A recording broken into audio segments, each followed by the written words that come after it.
What's happening YouTube? It's Sean here, and I am back today to give you guys a review of the Air Jordan 1 Retro High OG in the neutral gray and hyper crimson colorway. Before we move on, today's video is sponsored by Rose Gold and Black. So they're an Australian-based men's jewelry and accessory company, and they produce some very high quality, versatile, and wearable product. So today on my wrist, I'm rocking the Snowflake Obsidian Stone Bracelet. So if you guys are interested in this one or any of their other products, be sure to check out the link below where you'll be able to get exclusive pricing and savings for my viewers only. Jumping right back into the shoes, these dropped on January 24th for $160 US or $215 here in Canada. The official colorway for these guys is neutral gray, hyper crimson, white, and black. So first off, I gotta say that this color scheme is pretty unique. This combination of gray, black, and orange really isn't something that you see a lot on Jordans.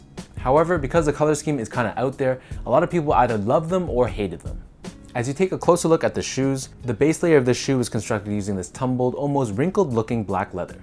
It feels like this leather has artificially added these wrinkles, and it's not because of the quality of the leather itself. So with that said, this black leather isn't the best leather out there, but it also isn't terrible. Wrapping around the edge of the toe box, we have this neutral gray colored suede. And you'll see that this gray suede also runs up the center area of the shoe where the eyelets are. On the mid panel of the shoe, once again we have that black tumbled leather, and then overlaid on top we have this neutral gray colored swoosh. Written on the lateral side only, we have this text that reads SP19 Air Jordan 1 High OG.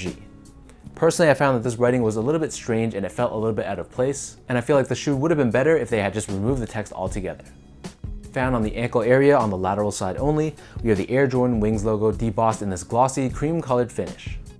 Surrounding the back heel of the shoe, we have more of this gray colored suede, and then if you take a look at the very top of the ankle collar area, we have this very distressed looking orange colored suede. In terms of laces, so these come standard with flat style black laces, but there's also a secondary pair of bright orange laces if you want to add additional pop to this shoe. For me personally, I prefer the look of the black laces, but that's all up to your personal preference. Underneath the laces, we have your tongue, so this is your traditional black nylon tongue. At the very top, we have this Nike Air tag that's done in black, orange, and yellow, and you'll notice the edges of the tongue has this unfinished look to it, exposing the foam underneath. So the interior of these Jordan 1s is lined in this very bright orange textile. As I pull out the insole is also done in orange, and we have this Nike Air branding found on the heel in white. So the upper of these Air Jordan 1s sit atop this full-length sail-colored midsole. Sail, which is like an off-white or cream color, also adds to that look of being distressed or worn in. As I turn these over to the bottom, so here we have your traditional Air Jordan 1 outsole, and we have the Nike logo embossed in the middle. In terms of sizing, so these fit exactly the same as all my other Air Jordan 1s, so for me, I got these in a size 10.5. For most people, that means sticking true to size. I personally just have wider feet, so I prefer the added rim around the toe box, so that's why I go up the half size to a 10.5. Comfort-wise, nothing really to say about these. The Jordan 1s aren't the most comfortable, but they do give you a lot of ground feel, and there's a ton of stability with these shoes. However, don't expect anything super plush or super comfortable. They're just good enough to be your everyday casual shoe.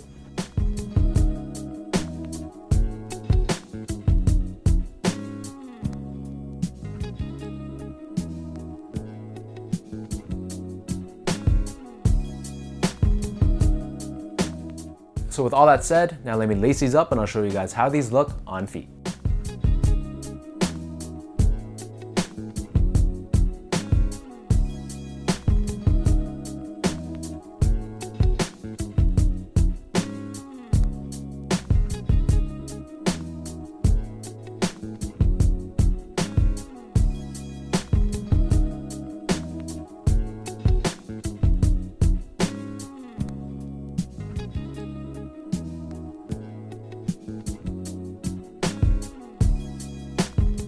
Personally, I wouldn't say I love this color scheme, but I wouldn't say that I hate it either.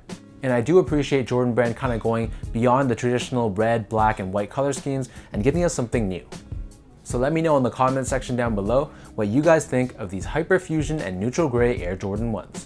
If you guys like this video, be sure to like, comment, and subscribe. Give me a follow on Instagram at esco8, check out my Twitter at sean.go, and visit my website as well at seango.ca. Before I sign off, one final thank you goes out to the video sponsor, Rose Gold and Black. Be sure to check them out as well.